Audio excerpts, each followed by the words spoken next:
Hey everybody, we're going to talk today about bringing your dogs home. You haven't seen them in 3 months. I deliberately didn't use one of your dogs because if I used one, then I'd have to use everybody's. So this is Joy. She belongs to Richard, one of our veterans here in South Carolina, and they have completed the course. So they're all through and they've done their full access. They still come to class every week and work on their skills. So this is Miss Joy. She is a half sister to your dogs.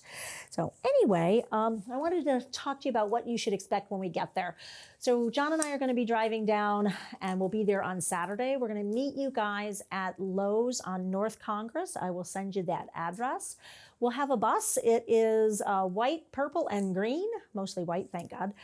And you'll get your dogs. So the first thing is please don't expect them to behave right away because you're going to be super excited. They're going to be super excited. They're going to remember you. Everybody always asks if the dogs remember, but they never forget. So we've had them for 3 months. They've gotten quite a bit bigger. They will be on their head collars and their leashes, and just be as silly as you want to be with them. The one thing that I don't want them to do is I don't want them jumping all over you. So if you're going to stand up, you have to keep those dogs kind of, the more excited you are, the more excited the dog's going to be. So you either have to get kind of down on the ground and let the dog go crazy, or you're going to have to stand up and have the dog have some manners. So one of the things that we always experience is either the dog is trying to behave really well and people assume that the dog doesn't remember them, but he's really trying to behave, or the dog is going crazy and people are like, well, I thought he was trained. So the first 10 to 15 minutes of your reunion, please keep your dogs apart. Let them get silly, let them get goofy. That's what we do is, if you want to get down on their level, if you can, that's great. And then what we'll do is we'll start walking around a little bit. We'll get them training right away.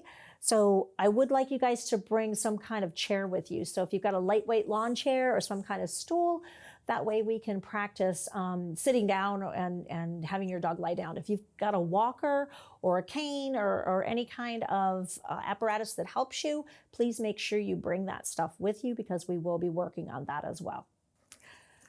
The next thing that you guys got to work on is getting your dogs home. We're going to work, we will be working at Lowe's for a couple of hours. So make sure you bring your walking shoes. But we're going to meet there at 1 o'clock. And then we'll probably work until at least 3 or 4 o'clock. Probably after 4 o'clock, you guys can take your dogs home.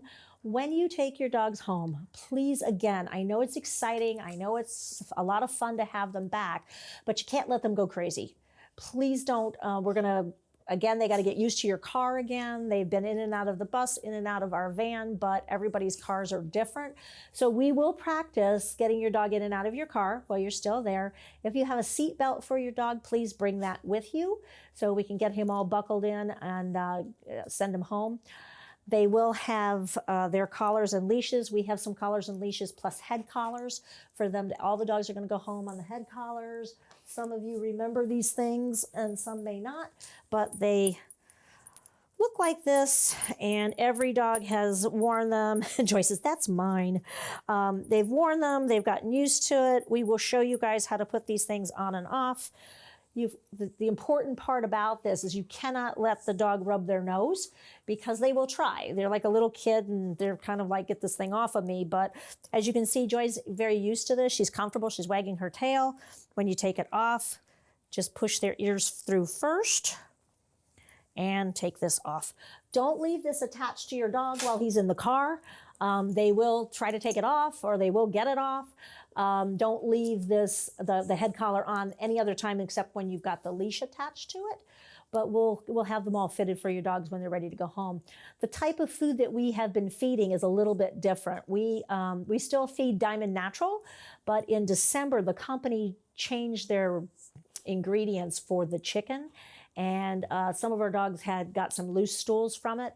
Actually, quite a few of the dogs got some loose stools. So we have switched over to lamb and rice. If you already have the chicken, we're going to be bringing some lamb food with us so we can mix it together. But it's the Diamond Natural chicken and rice and the lamb and rice. So we want to do at least 50-50, but prefer that you guys switch over to the lamb and rice. Most of them are eating 2 cups in the morning and 2 cups in the evening. Some of them are eating 2.5 cups and 2.5 cups, but we'll go over that with you when we get there. Your dogs are going to be a year old in February, so we just went ahead and got their rabies vaccines for you ahead of time. That way you don't have to get your dogs vaccines when they come home. We've also given them their regular DHLPs, which is their yearly distemper and hepatitis and all that. So your dogs will be ready to go. You won't have to run them into the vet. They will have a 1-month flea treatment. We really, really recommend that you guys, some of you probably already have the flea treatments, but make sure that you've got something lined up for the following month. So they'll have 30 days of flea treatment for you, and then you guys will have to go from there, but we'll talk about that as well. When you get your dog home, again, please introduce them to each member of the family. If everybody wants to go crazy, you're just gonna have to like bend down, let the dog go nuts for 5 or 10 minutes, and then they've got to go right back to being nice and quiet and working. I can't expect the dog to sit there while everybody's going crazy and happy and, oh my gosh, I haven't seen you for 3 months. So we got to be fair to the dog. Everybody gets to go crazy or nobody gets to go crazy. So I prefer nice, quiet greetings. If you have pets, other pets at home, please make sure that you introduce them outside and maybe take them for a short walk together before you let them go out and about in the backyard or wherever they're going to greet. Other pets haven't seen your dogs in a while, so let's be careful of that. I really, really want you to keep your dogs on a leash and collar while they're in the house for a minimum of 30 days. Let's get them in the same routine as they had when they were with us. We have a very, very strict routine at the kennel. They're out at the same time. They're in at the same time. They go to bed at the same time. So I want you guys, I will write that all down for you, and you guys will have that schedule. I'd like you to keep that schedule as much as you possibly can. If you turn your dog loose in the house, he's not going to understand to not get on your furniture or not take things off your counter. You've got to go through all of the rules for your home again and make sure that your dog understands. Let's be fair to them.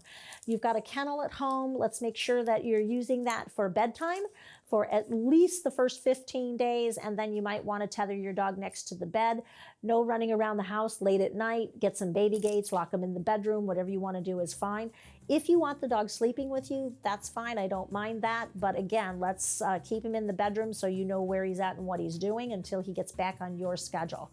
That's the hardest thing for the dogs to do, is to just readjust to what your schedule is.